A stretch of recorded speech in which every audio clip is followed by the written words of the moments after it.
வணக்கம். முனைவர் கி. ராம் கணேஷ். இன்னைக்கு நாம் குமரகுருபரர் எழுதிய மதுரை கலம்பகம் என்ற நூலிலிருந்து ஒரு 3 பாடல்களை மட்டும் விளக்கத்தோட இந்த பதிவில் நம்ம பார்க்க போகிறோம். மதுரை கலம்பகம் என்ற இந்த நூல் சிவபெருமானுடைய சிறப்புகளை பற்றி சொல்லக்கூடிய ஒரு நூல். மதுரையில் கோயில் கொண்டிருக்கக்கூடிய சோமசுந்தர கடவுள் என்று சொல்லக்கூடிய அந்த சிவபெருமான், அவருடைய சிறப்பு, இது மாதிரியான செய்திகளை உள்ளடக்கியதான் இன்றைக்கி நாம் பார்க்கக்கூடிய பதிவு. அதில் முதலாவதாக நம்ம பார்க்கக்கூடிய பாடல் அம்மானை பாடல். இந்த அம்மானை அப்படின்னா என்ன அப்படின்னா, ஒரு 3 பெண்கள் சேர்ந்து விளையாடக்கூடிய ஒரு விளையாட்டு. அப்படி விளையாடும்போது அந்த பாட்டுடை தலைவனாகிய அந்த சிவபெருமானுடைய தன்மைகளை பற்றி சொல்லக்கூடிய வகையில் பாட்டு அமைஞ்சிருக்கும். ஒரு பொண்ணு ஒரு ஒரு ஒரு ஒன்று சொல்லுவா, அதுக்கு இன்னொரு பொண்ணு இன்னொரு கருத்து சொல்லுவா, இன்னொரு பொண்ணு இன்னொரு கருத்து சொல்லுவா. அந்த மாதிரி 3 பெண்கள் அந்த அம்மானை விளையாடும்போது பாடுவது போன்ற அமைப்போட பாடல் இடம்பெற்றிருக்கிறது. முதல்ல பாடலையும் அதற்கடுத்து அதற்கான விளக்கத்தையும் நம்ம பார்க்கலாம். இப்போ நம்ம பார்க்கக்கூடிய முதல் பாடல் பாருங்க.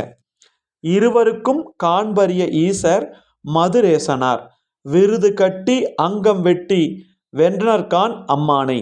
விருது கட்டி அங்கம் வெட்டி வென்றனரே ஆமாகில், அருமை உடம்பு ஒன்று இரு கூறு ஆவதேன் அம்மானை. ஆனாலும் காயம் இல்லை ஐயரவர்க்கு அம்மானை. இப்போது இந்த பாடலில் என்ன செய்தி அப்படின்னு பார்த்தா, இருவருக்கும் காண்பரிய ஈசர். இந்த இடத்துல இருவர் அப்படிங்கிறது யார் அப்படின்னா, திருமால், பிரம்மன். இவங்க 2 பேரும் ஒரு சமயம் ஒரு ஆணவத்தோட தங்களில் யார் பெரிய கடவுள் அப்படிங்கிற ஒரு போட்டி போட்டுக்கிட்டு இருந்தாங்க. அந்த நேரத்தில் சிவனிடத்தில் இந்த வழக்கு போகுது. அப்போ சிவபெருமான் தன்னுடைய சொரூபத்தை காட்டி தன்னுடைய திருமுடியோ அல்லது திருவடியோ யார் பார்க்குறாங்களோ அவங்க தான் சிறந்தவங்க அப்படிங்கிற மாதிரி சொல்கிறார். அப்போது பிரம்மா அன்னப்பறவை வடிவம் எடுத்து போகிறாரு சிவனுடைய திருமுடியை பார்க்க. அந்த திருமால் வராகம் என்று சொல்லக்கூடிய பன்றி வடிவம் எடுத்து மண்ணை குடஞ்சிட்டு போகிறார். 2 பேர்த்தினாலையும் எதையும் பார்க்க முடியல. பிரம்மாவாலையும் அந்த சிவனுடைய திருமுடியை பார்க்க முடியல. பன்றி வடிவம் எடுத்து சென்ற அந்த திருமாலாலையும் சிவனுடைய திருவடியை பார்க்க முடியல. அப்போது அந்த 2 பேர்த்தினாலையும் பார்க்க முடியாத அளவுக்கு சிறப்பானவர் அப்படிங்கிற பொருளில். அப்போ இருவருக்கும் காண்பரிய ஈசர். அப்போது திருமால், பிரம்மன் அந்த இருவருமே காண முடியாத அளவிற்கு சிறப்புடையவர். அப்படிப்பட்டவர் தான் ஈசர். மதுரேசனார். மதுரேசன் என்றால் மதுரை நகருக்கு தலைவன் அப்படிங்கிற பொருள். அப்போது திருமால், பிரம்மா இருவராலும் காண முடியாத சிறப்புடையவர். மதுரையினுடைய தலைவனாக விளங்கக்கூடியவர் சிவபெருமான். அப்படிப்பட்ட சிவபெருமான் விருது கட்டி அங்கம் வெட்டி வென்றனர்கான் அம்மானை. இது என்ன அப்படின்னா, ஒரு சமயம் என்ன பண்ணுறாருன்னா, தன்னுடைய வெற்றியை புலப்படுத்தக்கூடிய சொற்களை சொல்லி சித்தன் அப்படிங்கிறவனுடைய உடல் உறுப்புகளை வெட்டி ஜெயிச்சார் சிவபெருமான். அதாவது குலோத்துங்க பாண்டியன் காலத்தில் மதுரையில் வேறு தேசத்தை சேர்ந்த ஒருத்தன் வாழ் ஆசிரியனாக வர்றான். அந்த வாழ் வித்தை கற்றுக் கொடுக்கக்கூடிய ஆசிரியன். அவர்களில் அந்த வாழ் ஆசிரியன்கிட்ட சித்தன் ஒரு மாணவன் படிக்கிறான். நிறைய மாணவர்கள் படிக்கிறாங்க. அதில் சித்தன் அப்படிங்கிற அந்த ஒரு மாணவன் அவர்கிட்டயே வாழ்வித்தையை கற்றுக்கிட்டு ஆணவம் கொண்டு என்ன பண்ணுறான்னா, குருவுக்கு எதிராக ஒரு பயிற்சி கூடத்தை உருவாக்குறான். அதுக்கப்புறம் தன்னுடைய குருவினுடைய மாணவர்களை எல்லாம் தன் பக்கம் இழுத்து குருவினுடைய அந்த வருமானத்தை குறைக்கிறான். அது மட்டும் இல்லாமல் குருவினுடைய மனைவியை ஆசைப்பட்டு அவங்ககிட்ட தப்பாக நடக்க முயற்சி பண்ணுறான்.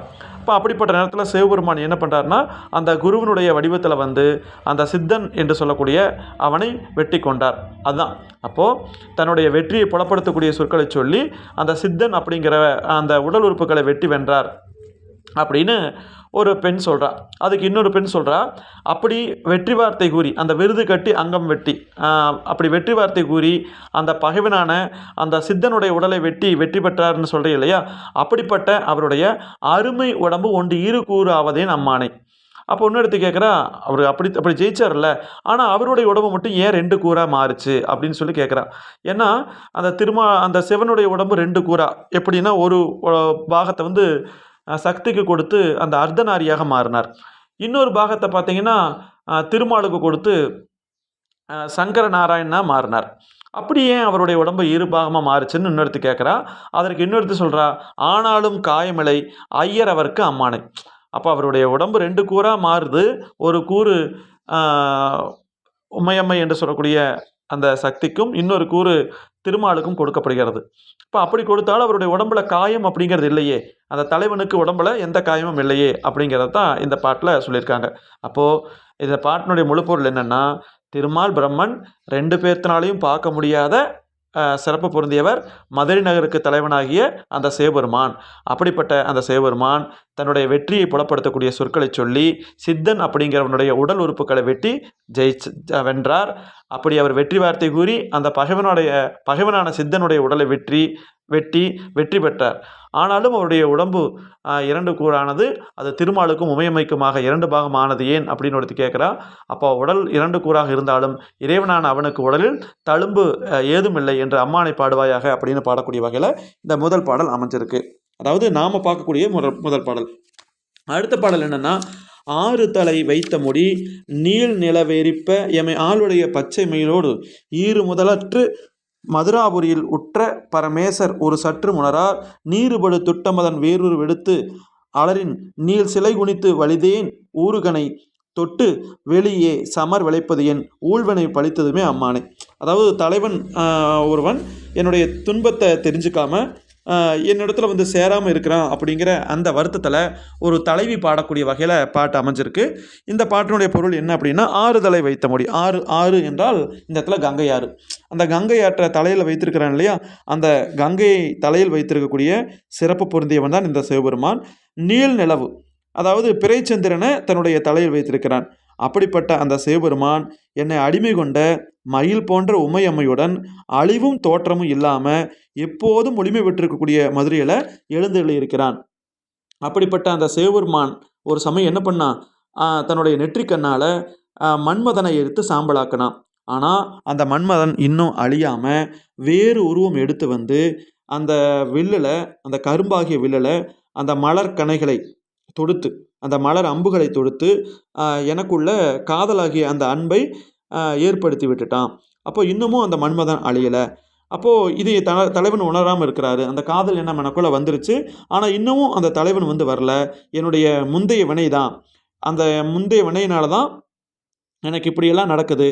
இதை கொஞ்சம் கூட உணராமல் இன்னமும் தலைவன் வாராமல் இருக்கிறானே அப்படின்னு ஒரு தலைவி வருந்தக்கூடிய வகையில் இந்த பாடல் வந்து அமைஞ்சிருக்கு. அதாவது கங்கை நதியை தலையில் வைத்திருக்கின்ற மேன்மை பொருந்திய சடையில் பிறைச்சந்திரன் அன்றைய ஒளி பிரகாசிக்குது. அப்படிப்பட்ட சிவபெருமான் என்னை அடிமை கொண்ட உமையம்மையோடு இருக்கிறான். அப்படிப்பட்ட அந்த சிவபெருமான் அழிவும் தோற்றமும் இல்லாமல் எப்போதுமே முழுமையாக இருக்கக்கூடிய மதுரையில் எழுந்தருளியிருக்கின்றான். அப்படிப்பட்ட சிவபெருமான் நெற்றிக்கண்ணால் எரிந்து சாம்பலான மன்மதன் வேறொரு உருவம் எடுத்து வந்து மலர்ந்த பூக்களை உடைய வெள்ளை வளைத்து தேன் நிறைந்த மலரம்புகளை வில்லில் தொடுத்து போர் செய்வதையும் என்னுடைய முந்தைய வினைப்பயன் உண்மையானதையும் சிறிதும் உணராமல் இருக்கிறான். அப்போ அந்த தலைவனாகிய சிவன் எதையுமே உணராமல் இருக்கிறான் அப்படிங்கிற மாதிரி சொல்கிறாங்க. அந்த சிவபெருமான் வந்து தன்னை பார்க்கணும் அப்படிங்கிற மாதிரி ஆனால் அந்த கண்ணோட்டத்தில் ஒரு தலைவி பாடக்கூடிய வகையில் இந்த 2வது பாடல் அமைஞ்சிருக்கு. அடுத்து நாம் பார்க்கக்கூடிய 3வது பாடல் என்ன பாடல் அப்படின்னா, தான வெங்களிரோடு இந்திரன் சாபம் தொலையா மேனி தந்த கல்யாண சுந்தரர் மேவு வன்பதியாம் வான் நிமிர்ந்திட வாடும் ஒன்கொடி வாழ சந்திரனும் கூண் நிமிர்ந்திடவே நிமிர்ந்திடு கூடலம்பதியே. இந்த பாட்டில் அந்த மதுரை என்று சொல்லக்கூடிய அந்த ஊரை சிறப்பித்து சொல்லக்கூடிய வகையில் பாட்டு அமைஞ்சிருக்கு. அந்த மதநீரை பொழிகின்ற யானை, அதான் தான வெங்களிரு. அந்த மதநீரை பொழிகின்ற கோபமுடைய யானை என்ன யானைனா ஐராவதம்ங்கிற வெள்ளை யானை, அது இந்திரனுடைய யானை. அதே நேரத்தில் இந்திரன் சாபம் தொலையா, அந்த இந்திரன் இந்த ஐராவதம்ங்கிற யானைக்கும் அந்த இந்திரனுக்கும் ஒரு சாபம் கிடச்சிது ஒரு முனிவரால். அந்த சாபத்தை தீர்த்தவன் யார் அப்படின்னு சொல்லி பார்த்தா இந்த சிவபெருமான் தான். அந்த ஐராவதம் அப்படிங்கிற வெள்ளை யானை சாபம் பெற்று காட்டு யானை அலைஞ்சது, அதை மறுபடியும் தேவலோகத்துக்கு வர வைத்தவர். அதே மாதிரி இந்திரனுக்கு ஏற்பட்ட அந்த சாபத்தையும் போக்கியவர் யார் அப்படின்னா அந்த கல்யாண சுந்தரர் என்று சொல்லக்கூடிய அந்த சிவபெருமான் தான்.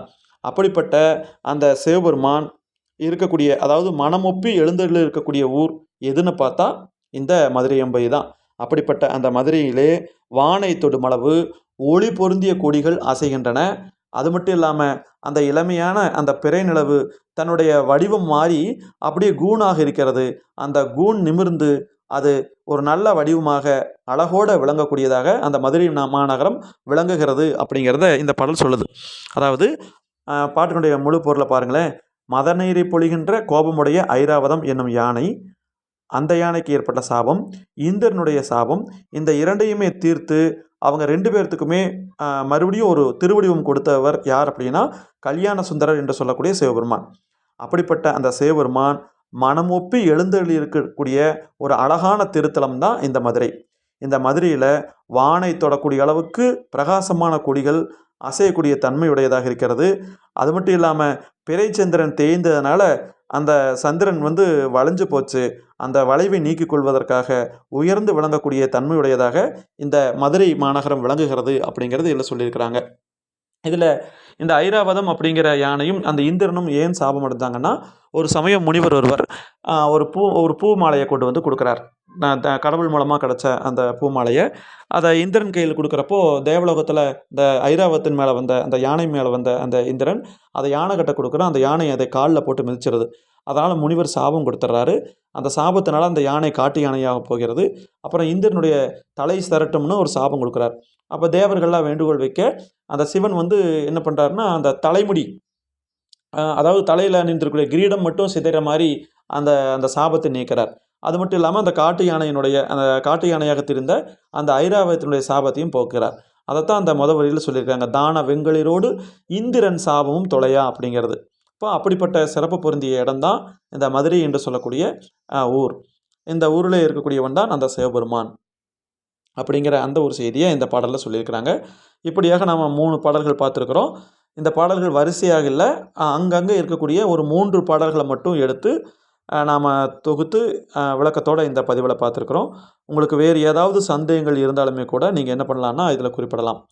அப்போது இந்த பாட்டில் மதம் பொழிகின்ற கோபமுடைய ஐராவதம் யானை, அதற்கப்புறம் இந்திரன் அப்படிங்கிற அந்த தேவலோக தலைவன், 2 பேர்த்துக்கும் சாபம் தீர்த்தவன் இந்த சிவபெருமான். அவனுக்கு கல்யாண சுந்தரன்னு பேர். அப்படிப்பட்ட அந்த சிவபெருமான் எழுந்தருளக்கூடிய இடம்தான் இந்த மதுரை. இந்த மதுரை நகரில் பார்த்திங்கன்னா கொடிகள் இருக்கின்றன. அந்த கொடிகள் வானை தொடக்கூடிய அளவுக்கு உயர்ந்திருக்கின்றன. அது மட்டும் இல்லாமல் வானத்தில் இருக்கக்கூடிய அந்த பிறைச்சந்திரன் இங்கே அந்த மதுரை நகரில் தன்னுடைய அந்த கூனை நீக்கி அது ஒரு முழுமையான வடிவம் பெற்றது. அப்படிப்பட்ட சிறப்புடையதாக இந்த மதுரை என்று சொல்லக்கூடிய நகரம் விளங்குகிறது அப்படின்னு சொல்லியிருக்கிறாங்க. இப்போ இந்த 3 பாடல்லையுமே அந்த சிவனுடைய தன்மைகள் இதில் சொல்லப்பட்டிருக்கிறது. அதைத்தான் நம்ம இந்த பதிவில் பார்த்தோம். வேறு ஏதாவது சந்தேகங்கள் இருந்தால் நீங்கள் குறிப்பிடலாம். மிக்க நன்றி. மீண்டும் நாம் இன்னொரு பதிவில் சந்திக்கலாம். நன்றி. வேறு ஏதாவது சந்தேகம் இருந்தால் கமெண்ட் பகுதியில் குறிப்பிடுங்க.